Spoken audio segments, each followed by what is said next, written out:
الرحمن الرحیم۔ آپ حضرات سنتے چلے آئے ہیں مقدمۃ الکتاب اور مقدمۃ العلم۔ اس پر میں بحث نہیں کرتا کہ مقدمہ دال کے ساتھ صحیح ہے یا دال کے فتح کے ساتھ صحیح ہے یا دال کے کسرے کے ساتھ صحیح ہے۔ یہ باتیں تو بہت ابتدائی باتیں ہیں، اور مقدمۃ الکتاب یا مقدمۃ العلم یہ بھی ابتدائی باتیں ہیں بہت۔ بس اتنی بات یاد رہے کہ اب تک جو بیان کیا گیا یہ مقدمۃ الکتاب تھا، اب مقدمۃ العلم شروع ہوتا ہے۔ یہ مقدمۃ العلم میں بہت ساری باتیں بیان کی جاتی ہیں، اور ان کو انشاءاللہ العزیز اختصار کے ساتھ بیان کیا جائے گا، لیکن اختصار مخل نہیں ہوگا بلکہ اختصار مفید ہوگا، جس سے بات الجھی ہوئی بھی سلجھ جاوے اور جو آج تک نہ سمجھ میں آئی ہو وہ بھی سمجھ میں آ جاوے۔ یہ تو اب شروع کیجیے گا۔ مقدمۃ العلم میں پہلے تعریف ہے، پھر موضوع ہے، پھر غرض و غایت ہے۔ تو پہلے علم حدیث کی تعریف ہوگی، اور علم حدیث کی تعریف سے پہلے مطلق حدیث کی تعریف ہوگی۔ تو دیکھو، حدیث اس کی ایک تعریف تو وہ کروں میں جو آسان تو ہے لیکن مجمل ہے۔ ما اضیف الی رسول اللہ صلی اللہ علیہ وسلم، یا یوں کہہ دو ما نسب الی رسول اللہ صلی اللہ علیہ وسلم۔ اور اگر اس کے ساتھ آپ من بیانیہ لا کر اس کی تشریح کر دیں تو بات پھر واضح ہو جائے گی۔ من قول او فعل او تقریر او صفت، یہ اس کی تشریح ہو جائے گی۔ بہرحال اب ہم یوں کہیں گے کہ حدیث کہتے ہیں قول رسول صلی اللہ علیہ وسلم، فعل رسول صلی اللہ علیہ وسلم، اور تقریر رسول صلی اللہ علیہ وسلم، اور صفت رسول صلی اللہ علیہ وسلم۔ یہ قول رسول صلی اللہ علیہ وسلم، اس کو آپ جانتے ہیں۔ مثال کے طور پر رسول اللہ صلی اللہ علیہ وسلم ارشاد فرماتے ہیں انما الاعمال بالنیات۔ تو یہ رسول اللہ صلی اللہ علیہ وسلم کا قول ہے۔ اور فعل رسول صلی اللہ علیہ وسلم، اس کے لیے میں مشہور مثال آپ کے سامنے دوں، جیسا کہ صحابی روایت کرتے ہیں اتا سبات قوم فبال وتوضأ ومسح على ناصیتہ۔ تو یہ فعل رسول صلی اللہ علیہ وسلم ہے، یہ حدیث ہے۔ اسی طریقے سے صحابی روایت کرتے ہیں راح الی عرفۃ وجمع بین الظہر والعصر۔ رسول اللہ صلی اللہ علیہ وسلم عرفہ میں تشریف لے گئے اور آپ نے ظہر اور عصر ایک ساتھ ادا فرمائی۔ تو اسی طریقے سے جمع رسول اللہ صلی اللہ علیہ وسلم بمزدلفہ بین المغرب والعشاء۔ تو یہ رسول اللہ صلی اللہ علیہ وسلم کے افعال کی روایت ہے، افعال ہے، تو یہ حدیث ہے۔ صحابی ان کو روایت کرتے ہیں، صحابی اس کو بیان کرتے ہیں، لیکن یہ حدیث ہے۔ اور تقریر، اس کی تعریف آپ کے سامنے کی گئی تھی کہ تقریر کہتے ہیں رسول اللہ صلی اللہ علیہ وسلم کے سامنے کوئی بات کہی گئی یا آپ کے سامنے کوئی کام کیا گیا تو آپ اس پر خاموش رہے یا آپ نے اس کی تائید فرمائی۔ اگر تائید فرمائی تو بھی وہ حدیث ہو گئی، اور سکوت فرمایا تو بھی وہ حدیث ہو گئی۔ اس لیے کہ نبی کی شان یہ ہے کہ وہ غلطی پر خاموش نہیں ہو سکتا، وہ غلطی کی تائید نہیں کر سکتا، غلطی پر خاموش نہیں ہو سکتا۔ اس واسطے آپ صلی اللہ علیہ وسلم کی تائید سے وہ حدیث ہو گئی، وہ فعل اور وہ عمل اور وہ بات حدیث ہو گئی، اور آپ صلی اللہ علیہ وسلم کے سکوت سے بھی وہ قول اور وہ عمل حدیث ہو گیا۔ یہ بات انبیاء کرام علیہم الصلوۃ والسلام کی ذات کی طرف نسبت کرتے ہوئے بالکل واضح ہے، کسی دلیل کی ضرورت نہیں۔ لیکن وضاحت کے واسطے عرض کر دوں کہ حضرت موسیٰ علیہ الصلوۃ والسلام جب حضرت خضر علیہ الصلوۃ والسلام سے ملے تھے تو اگرچہ حضرت خضر علیہ الصلوۃ والسلام نے پہلے ہی وعدہ لیا تھا، دیکھو بھائی ساتھ تو لے لوں گا لیکن کچھ کہنا نہیں ہے، بس چپ چاپ رہنا ہے۔ لیکن حضرت موسیٰ علیہ الصلوۃ والسلام ایک موقع پر بھی نہیں چوکے، بلکہ جہیں بھی واقعہ پیش آئے ہر موقع پر بولے، اور نہ بولتے تو آپ کے منصب نبوت کے خلاف تھا، چونکہ وہ تکوینی افعال تھے، وہ تشریعی افعال نہیں تھے، اور تشریعی افعال کے اعتبار سے وہ ناجائز تھے، درست نہیں تھے، اس لیے حضرت موسیٰ علیہ الصلوۃ والسلام خاموش نہیں رہ سکے۔ یہ ہے اس وجہ سے تقریر حدیث پاک ہے، حدیث ہے۔ اس کی مثال آپ کے سامنے عرض کی گئی تھی، میں دوبارہ مثال دیتا ہوں کہ حضرت نبی کریم علیہ الصلوۃ والتسلیم مدینہ منورہ تشریف لائے، اور اہل مدینہ کھجوروں میں بیع سلم کیا کرتے تھے، اور بیع سلم میں مبی معدوم ہوتی ہے، اور معدوم مبی کی بیع درست نہیں ہے، جائز نہیں ہے۔ لیکن رسول اللہ صلی اللہ علیہ وسلم نے اس بیع کی تائید فرمائی، بلکہ اس سے آگے بڑھ کر اس کی شرائط بیان فرمائی، اس کے کچھ احکام بیان فرمائے۔ من اسلف فلیسلف فی کیل معلوم و جنس معلوم و اجل معلوم، تو اس کی شرائط بیان فرمائے، یہ ہے۔ اور ایک دوسری یہ ہے تائید فرمائی، اور ایک خاموشی۔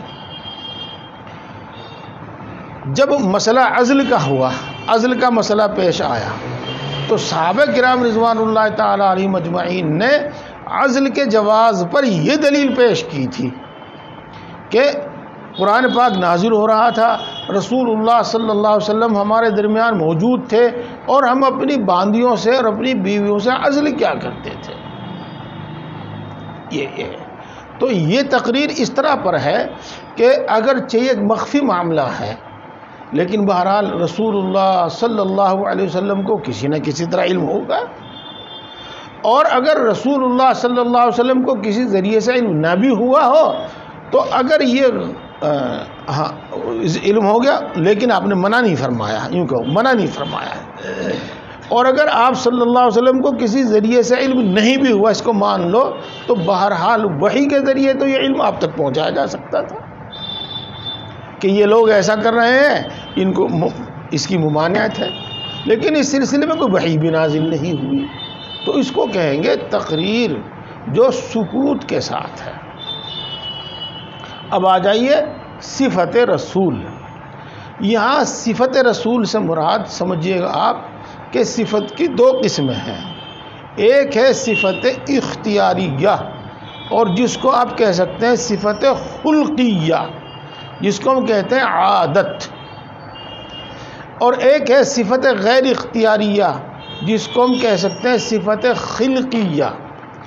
مثال کے طور پر رسول اللہ صلی اللہ علیہ وسلم کا سرخ و سفید ہونا، رسول اللہ صلی اللہ علیہ وسلم کے بالوں کا گھنگری اعلیٰ ہونا، آپ صلی اللہ علیہ وسلم کی مہر نبوت ہونا، آپ کے مونڈھوں کا کشادہ ہونا وغیرہ وغیرہ، آپ رسول اللہ صلی اللہ علیہ وسلم کا درمیانے قد والا ہونا، تو یہ آپ صلی اللہ علیہ وسلم کی جو صفات ہیں یہ صفت خلقیہ اور صفت غیر اختیاریہ ہے۔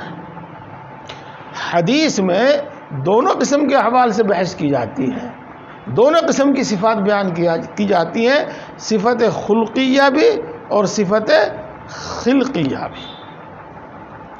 البتہ چونکہ صفات خلقیہ یہ غیر اختیاری ہیں، ان کا اتباع کا حکم نہیں ہے، اسی واسطے فقہا ان سے بحث نہیں کرتے اور نہ اس سے استدلال کرتے، البتہ محدثین اس کو بیان کرتے ہیں۔ اب امید ہے کہ قول، فعل، تقریر اور صفت ان تینوں کی وضاحت آپ کے سامنے آ گئی، اور اس کو حدیث کہتے ہیں۔ اس کے بعد آپ کہیے علم حدیث یا کہیے فن حدیث، یہ ہے۔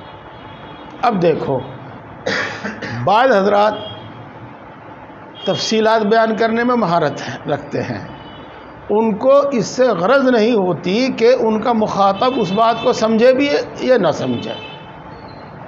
یہ اب ان کی نیت کیا ہوتی ہے، ان کا جذبہ کیا ہوتا ہے، بس ہم اس پر کچھ کہنا نہیں چاہتے۔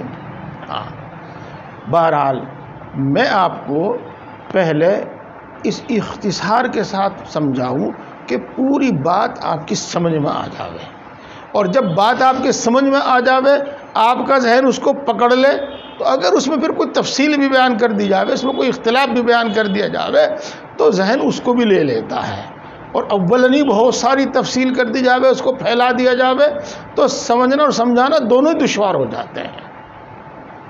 لہذا آپ بس علم حدیث کی ایک ہی قسم مانیے، اور علم حدیث کی تعریف یہ ہے، علم یبحث فیہ عن قول رسول اللہ صلی اللہ علیہ وسلم، عن اقوال رسول اللہ صلی اللہ علیہ وسلم و افعالہ و تقریراتہ و صفاتہ من حیث الروایت والدرایہ، من حیث الروایت والدرایہ، روایت اور درایت دونوں اعتبار سے اقوال رسول، افعال رسول، تقریرات رسول، صفات رسول صلی اللہ علیہ وسلم سے جس علم میں بحث کی جائے وہ علم حدیث ہوتا ہے۔ یہ ہے، اور تو سب باتیں آپ کی سمجھ میں آ گئی ہوں گی۔ اب روایتاً کی بات بھی سمجھ لی جاوے کہ یہ تمیز ہے، اس کا مفہوم یہاں پر کیا ہے، اور درایتاً بھی تمیز ہے، اس کا مفہوم کیا ہے۔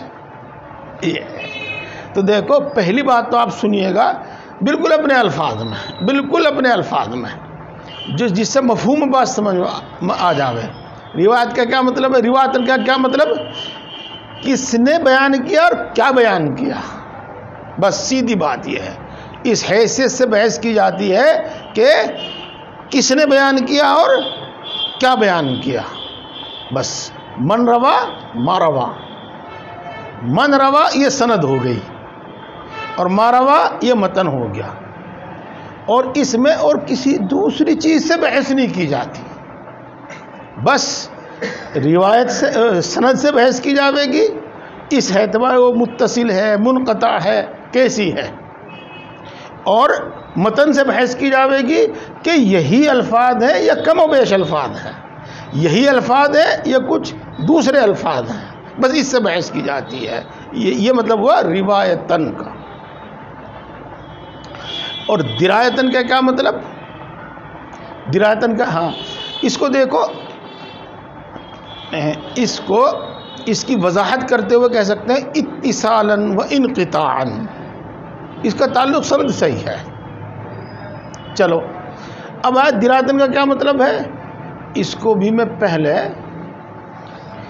اپنے الفاظ ہی میں بتاتا ہوں۔ جی،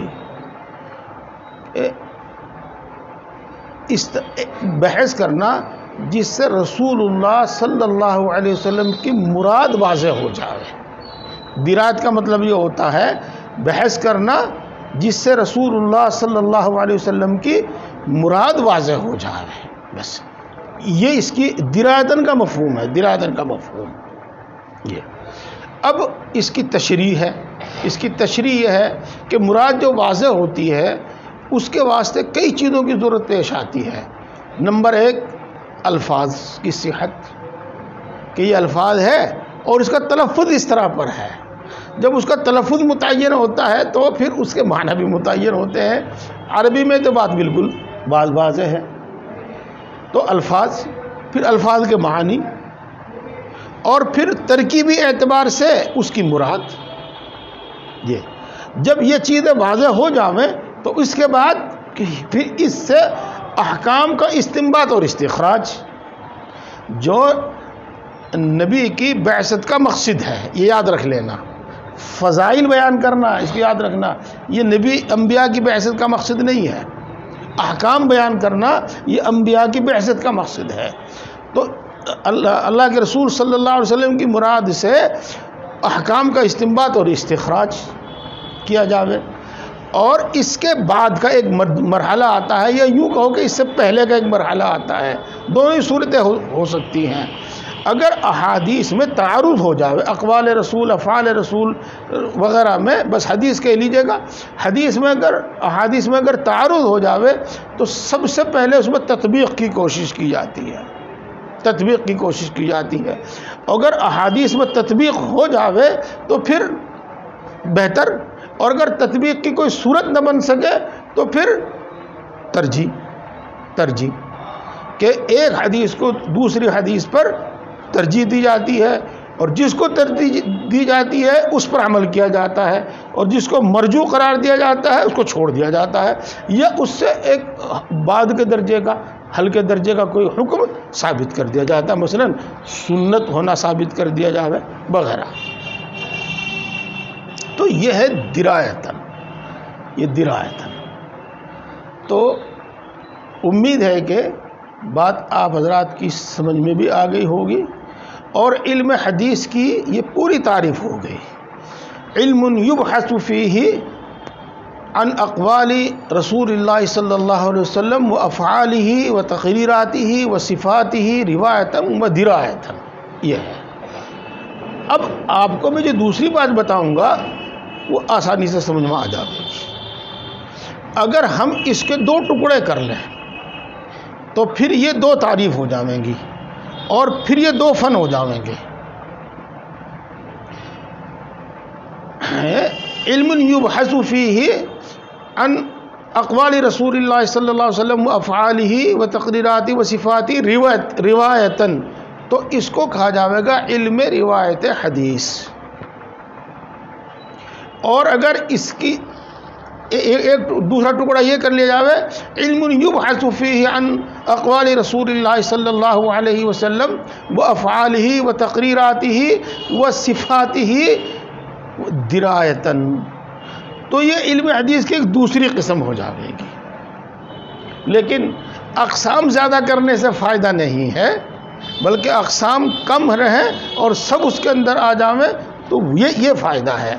آپ نے کتابوں کے اندر پڑھا ہوگا کہ یہ اقسام کم کرنے کے واسطے ایسا کر دیا گیا، اقسام کم کرنے کے واسطے ایسا کر دیا گیا۔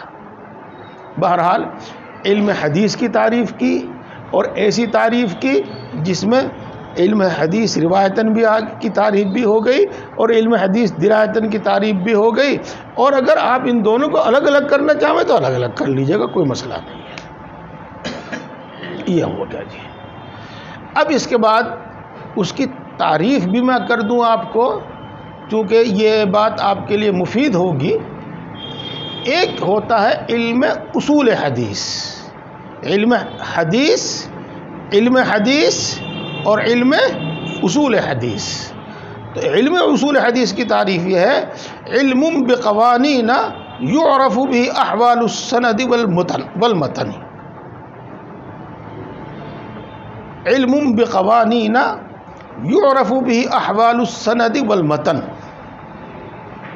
ایسے قوانین کا نام علم اصول حدیث ہے جس سے سند کے احوال معلوم ہوتے ہیں اور جس سے متن کے احوال معلوم ہوتے ہیں، یہ ہے۔ اور آپ جانتے ہیں کہ ان اصولوں سے ہی متعین کیا جاتا ہے کہ یہ حدیث، یہ سند متصل ہے یا نہیں، اور اسی سے پھر متعین کیا جاتا ہے، ان اصولوں سے متعین کیا جاتا ہے کہ یہ حدیث صحیح ہے یا ضعیف ہے۔ یہ ہوگی بات۔ اچھا، اب آگے چلتے ہیں جناب۔ اس کے بعد نمبر آتا ہے موضوع کا۔ تو علم حدیث کا موضوع کیا ہے؟ تو علم حدیث کا موضوع بیان کرتے ہیں محدثین اور شراح حدیث، یہ ہے ذات الرسول صلی اللہ علیہ وسلم من حیث انہ رسول، رسول اللہ صلی اللہ علیہ وسلم کی ذات علم حدیث کا موضوع ہے، رسول ہونے کی حیثیت سے، نہ کہ انسان ہونے کی حیثیت سے، یہ ہے۔ اور جب آپ دیکھتے ہیں کہ اقوال، افعال، تقریر اور صفات سب اس کے اندر آ گیا، تو پھر آگے انسان کا کیا باقی رہے گا؟ آگے تو انسان کا جسم و جسامت باقی رہے گا، اور وہ جسم و جسامت من حیث الرسول اس سے بحث نہیں کی جاتی۔ یہ تو من حیث الرسول، رسول اللہ صلی اللہ علیہ وسلم کی ذات بابرکات علم حدیث کا موضوع ہے۔ لیکن بہرحال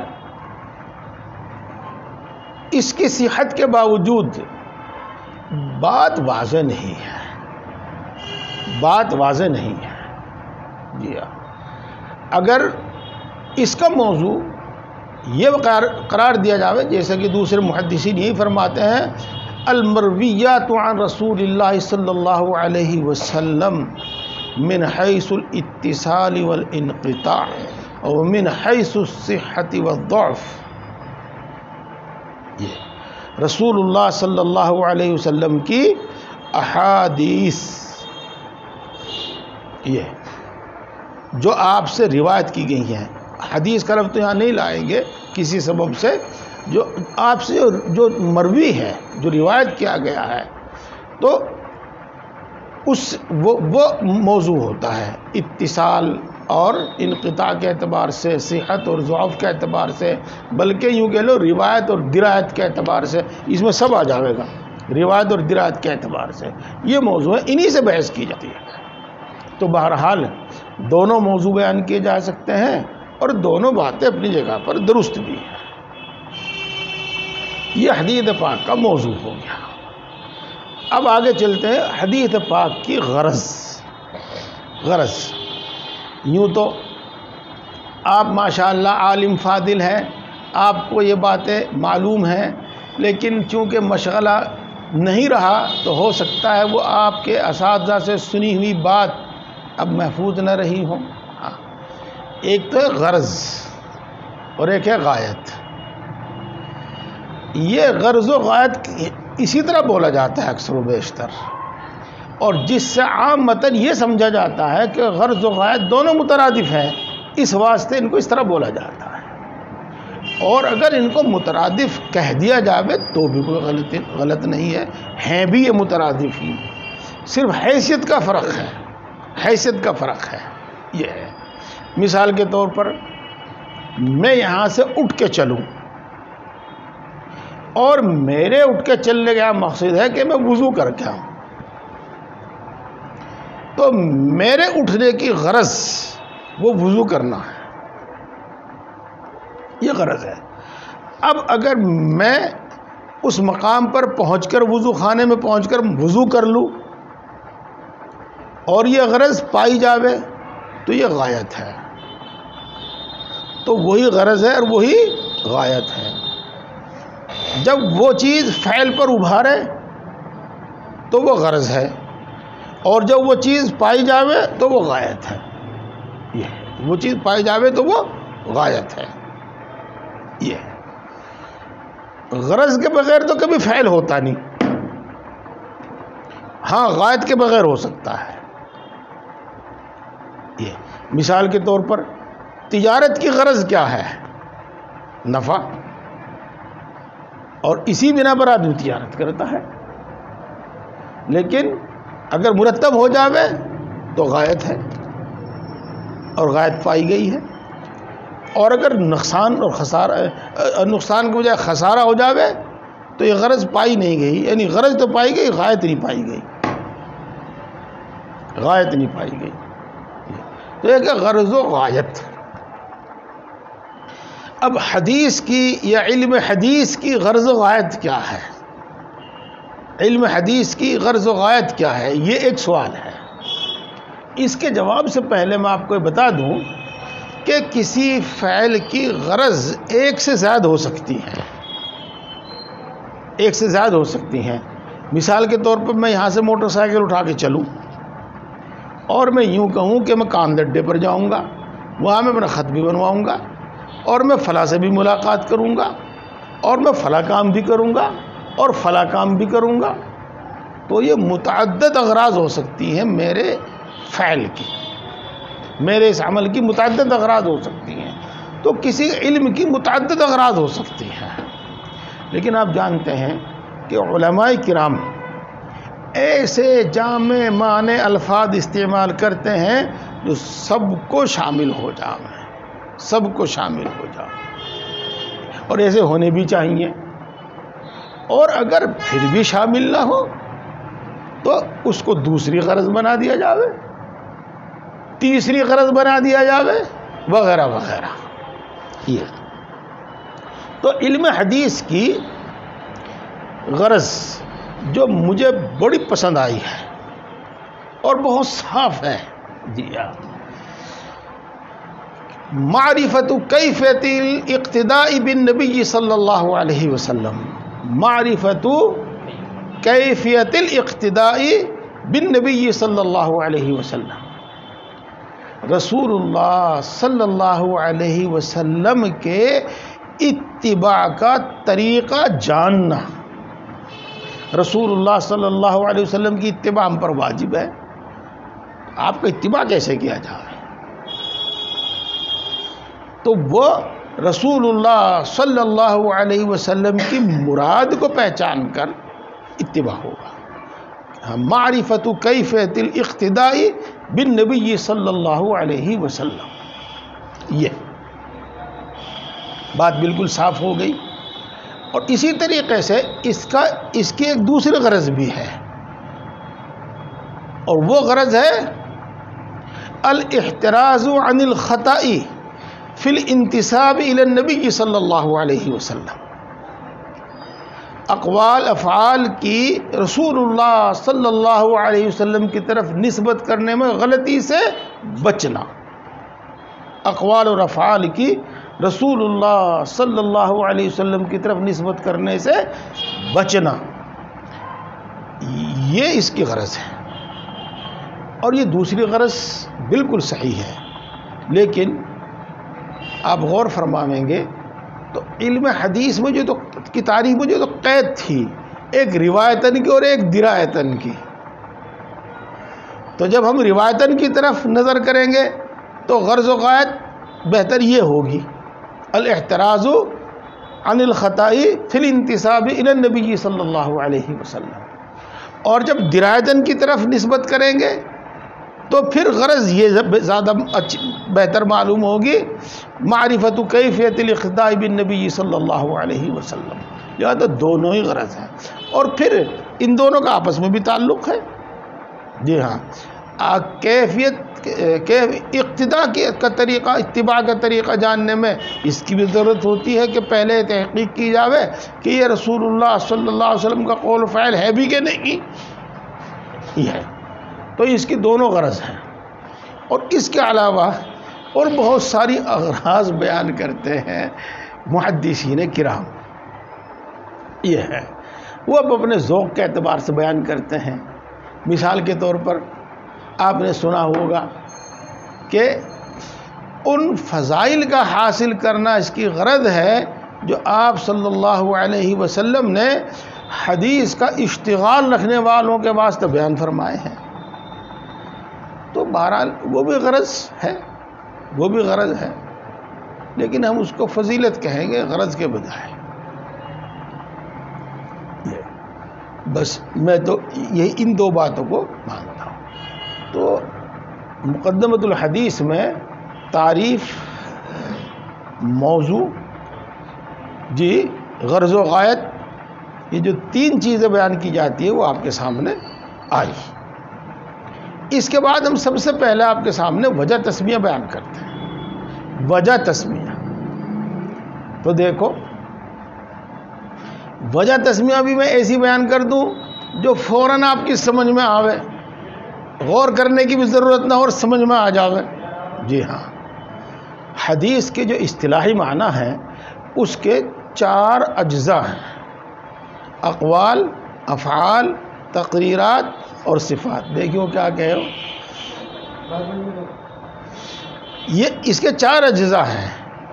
ان میں سے جو پہلا جز ہے قول، عربی میں اس کو حدیث بھی کہتے ہیں، عربی میں اس کو حدیث بھی کہتے ہیں. اور آپ نے ایک بات پڑھی ہوگی، ایک اصول پڑھا ہوگا، تسمیۃ الکل باسم الجز. تسمیۃ الکل باسم الجز. تو کل کا نام اس کے جز کے ساتھ رکھ دیا گیا. اگرچہ حدیث، اقوال، افعال، تقریرات اور صفات سب کو شامل ہے، لیکن اس کا نام حدیث کے ساتھ رکھ دیا گیا، حدیث کے ساتھ، تسمیۃ الکل باسم الجز کے قبیل سے. اور یہ بات بالکل صاف اور ایسی آسانی سے سمجھ میں آ گئی کہ سمجھنے کی بھی ضرورت نہیں. جی ہاں، جس کو ہم کہتے ہیں کہ یہ تو بات کھیلتے کھیلتے بھی سمجھ میں آ جاوے گی. ہاں، اور باقی باتیں ہیں جو اہل علم اور اہل فہم ذہین لوگ نکال کر لاتے ہیں. ہاں، بہرحال میرا تو ذوق نہیں ہے ان کو بیان کرنے کا. میں تو قریب قریب ان کو فضولیات میں سمجھتا ہوں، لیکن بہرحال آپ کو فائدہ ہو جاوے گا اس واسطے میں ان کو بیان بھی کر دوں گا. جی ہاں، جی ہاں، لیکن گھڑی بھی معلوم ہوتی ہے مجھے. ایک تو قرآن پاک اور ایک ہے حدیث پاک. قرآن پاک قدیم ہے، وہ کلام اللہ ہے، اور احادیث حادث ہیں، چونکہ وہ قول رسول صلی اللہ علیہ وسلم ہے، وہ حادث ہے. اور حادث اور حدیث یہ دونوں ایک معنی میں بھی آتے ہیں. تو حدیث کے معنی ہوئے نیا، جدید، بعد میں وجود میں آنے والا. تو یہ حدیث قرآن کے مقابلے میں کہ وہ قدیم ہے تو اس کو حدیث کہا گیا. لیکن یقیناً یہ بات محض گھڑی ہوئی ہے. ایک بات اور بھی ہے، اور وہ بھی علماء کی صرف ذہانت ہے. میں حقیقت سے اس کا تعلق سمجھ میں نہیں آتا، میرے تو آتا نہیں. دیکھو میں تو سیدھی بات بتاؤں، لیکن آپ کے سامنے پیش کر دوں.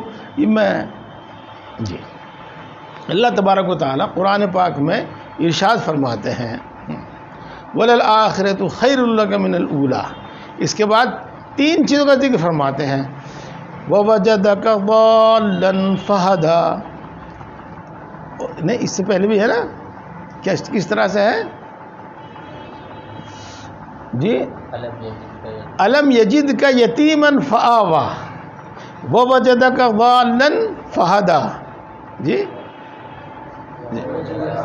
وَوَجَدَكَ عَائِلًا فَأَغْنَىٰ. یہ 3 چیز بیان فرمائے اللہ تبارک و تعالیٰ نے. یہ اور اس کے بعد پھر فرمایا فَأَمَّا الْيَتِيمَ فَلَا تَقْهَرْ وَأَمَّا السَّائِلَ فَلَا تَنْهَرْ وَأَمَّا بِنِعْمَةِ رَبِّكَ فَحَدِّثْ. تو یہ جو ہے نعمت رب، یہ نعمت رب کیا ہے؟ یہ تو ساری نعمتیں ہیں، لیکن نعمت رب کیا ہے؟ تو نعمت رب سے مراد یہاں پر وہ علم اور وہ احکام ہیں جو رسول اللہ صلی اللہ علیہ وسلم کو عطا کیے گئے.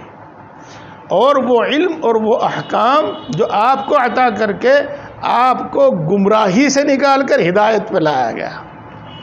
وَوَجَدَكَ ضَالًّا فَهَدَىٰ. یہ ہے. ہاں، تو وَوَجَدَكَ ضَالًّا فَهَدَىٰ. تو وَأَمَّا بِنِعْمَةِ رَبِّكَ فَحَدِّثْ کا تعلق اس سے ہے کہ وہ نے. اور یہ اس لیے سمجھا ہم نے کہ اللہ تبارک و تعالیٰ نے بہت جگہ پر اس کو، قرآن پاک میں کئی جگہ پر اس کو اپنی نعمت قرار دیا گیا، نعمت قرار دیا.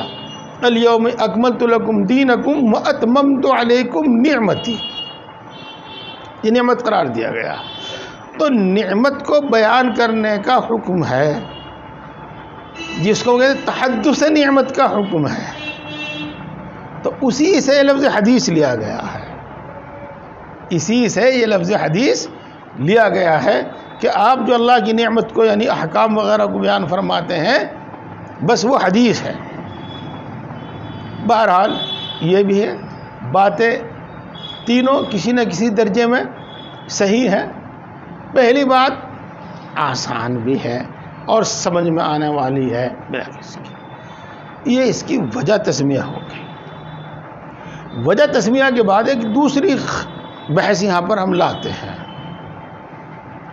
حدیث، اثر، خبر اور سنت، یہ 4 الفاظ استعمال کیے جاتے ہیں۔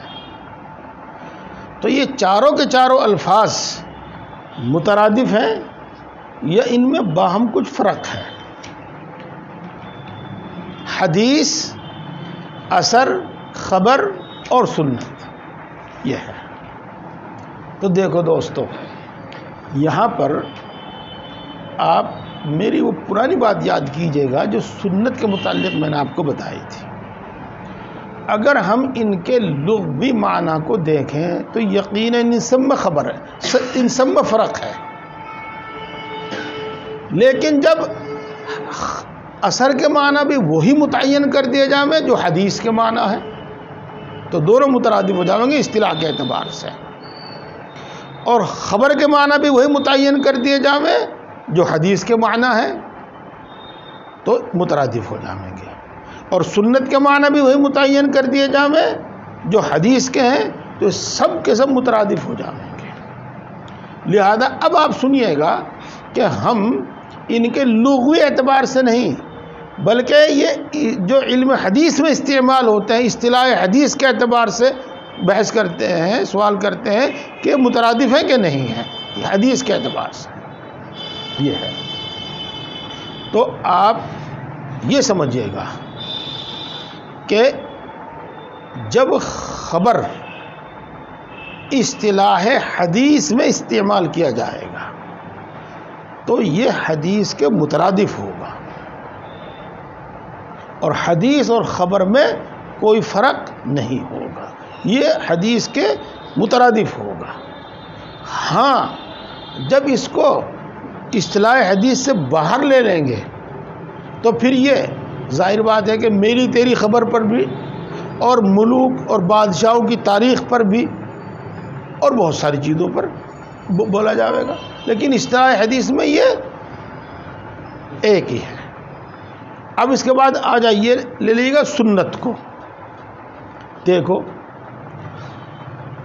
سنت اور حدیث میں بحث کی گئی تھی کہ یہ اصطلاح حدیث میں دونوں ایک ہیں یا الگ الگ ہیں۔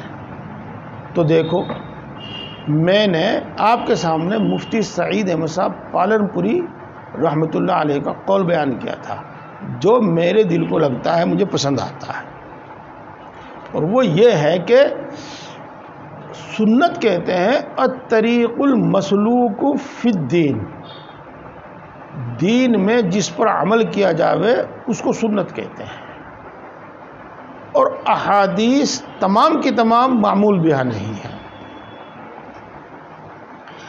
جیسا کہ ابھی آپ نے سنا کہ رسول اللہ صلی اللہ علیہ وسلم کی صفات خلقیہ کو بھی حدیث کہا جاتا ہے، لیکن ظاہر بات ہے کہ وہ معمول بہا نہیں ہے، تو وہ الطریق المسلوک فی الدین نہیں ہے۔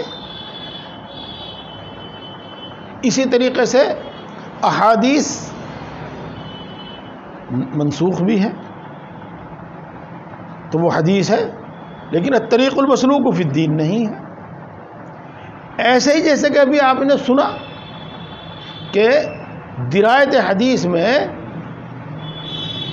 راج کی ترجیح بھی دی جاتی ہے اور مرجو کو قابل عمل نہیں ہوتا، مرجو پر عمل نہیں کیا جاتا۔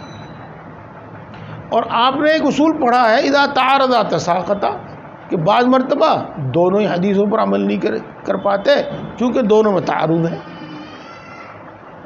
یہ تو وہ جو حدیثیں تعارض کی وجہ سے ساقط ہو گئی ہیں تو بہرحال وہ الطریق المسلوک فی الدین نہیں ہے۔ اس کی بحث جو کچھ آپ کو وہاں بھی بتائی تھی وہ افعال جو رسول اللہ صلی اللہ علیہ وسلم کے ساتھ خاص ہیں، یہ وہ افعال جو رسول اللہ صلی اللہ علیہ وسلم نے محض جواز کے بیان جواز کے واسطے کیے ہیں تو وہ الطریق المسلوق فی الدین نہیں ہے، لیکن حدیث ضرور ہے، یہ ہے۔ تو بہرحال حدیث کا یہ فرق سمجھ میں آتا ہے، لیکن اس کے ساتھ آپ کو یہ بھی بتایا تھا، اور ایسا بھی ہوتا ہے کہ اس فرق کو ملحوظ نہ رکھ کے حدیث کی جگہ سنت اور سنت کی جگہ حدیث کو استعمال کر لیا جاتا ہے۔ اور بعض حضرات ایک فرق اور بیان کرتے ہیں، لیکن وہ اس کو میرا دل قبول نہیں کرتا، اس کو میرا دل قبول نہیں کرتا۔ لغوی اعتبار سے تو وہ فرق ہو سکتا ہے، لیکن اصطلاحی اعتبار سے وہ فرق نہیں، کہ افعال رسول اور تقریرات رسول کو سنت کہتے ہیں اور باقی کو حدیث کہتے ہیں۔ یہ بات کو سمجھ میں نہیں آتی۔ خیر چلو، بات یہ ہے کہ سنت اور حدیث میں کچھ فرق ہے، اور وہ فرق بھی ملحوظ ہوتا ہے۔ میرا تو اتنا زیادہ تتبع نہیں ہے، لیکن بہرحال میں مفتی سعید احمد صاحب کی بات بیان کر سکتا ہوں آپ کے سامنے، یہ کہ رسول اللہ صلی اللہ علیہ وسلم کی احادیث میں سنت کو مضبوط پکڑنے اور سنت پر عمل کرنے کی تاکید آئی ہے، یہ ہے۔ تو سنت اور ہے، حدیث اور ہے۔ اس کا جواب تو ہم دے سکتے ہیں کہ حدیث بعد کی اصطلاح ہے، یہ ہو سکتا ہے، لیکن بہرحال وہ ایک دلیل ہے۔ چلو جی، یہ ہو گیا۔ اب رہ جاتا ہے اثر۔ تو اس سلسلے میں آپ تھوڑی توجہ فرمائیں کہ رسول اللہ صلی اللہ علیہ وسلم کی حدیث کو، جس کو ہم حدیث مرفوع کہتے ہیں، اثر کہتے ہیں، اس لیے واسطے کہ اثر مصدر ہے، اور یہ اس میں مفعول کے معنی میں ہے، اس کے معنی ہے منقول، اور حدیث منقول ہے۔ اس حیثیت سے حدیث کو اثر کہتے ہیں۔ اب اگلی بات کہ ایک دور میں صحابہ کے اقوال کو بھی حدیث کہا جاتا تھا، اور ایک دور میں تابعین کے اقوال کو بھی حدیث کہا جاتا تھا،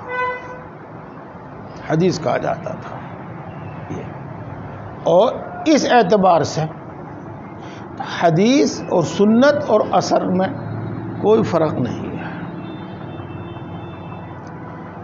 بعد کے ادوار میں ان میں فرق کیا گیا، اور قول رسول صلی اللہ علیہ وسلم کو مرفوع اور قول صحابی کو موقوف اور قول تابعی کو مقطوع کہا گیا۔ اور کیوں کہا، تدوین حدیث میں انشاءاللہ العزیز میں اس کا ذکر کروں گا۔ تو میں اب یوں کہوں گا کہ متقدمین کے اعتبار سے اثر، خبر، حدیث اور سنت مترادف ہیں، اور متاخرین کے اعتبار سے اثر قول صحابی اور قول تابعی کو کہتے ہیں، اور اثر حدیث کو بھی کہا جاتا ہے، جیسے کہ مثال کے طور پر شرح معانی الآثار المرویۃ عن رسول اللہ صلی اللہ علیہ وسلم فی الاحکام، تو وہاں حدیث کو اثر سے ہی تعبیر کیا ہے۔ تو یہ ان میں یہ چیز ہے، یہاں تک ایک یہ بھی بات۔ اس کے بعد نمبر آتا ہے تدوین حدیث کا۔ آئیے بتائیے، شروع کیا جاوے یا نہیں؟ اچھا ٹھیک ہے، چلو انشاءاللہ العزیز تدوین حدیث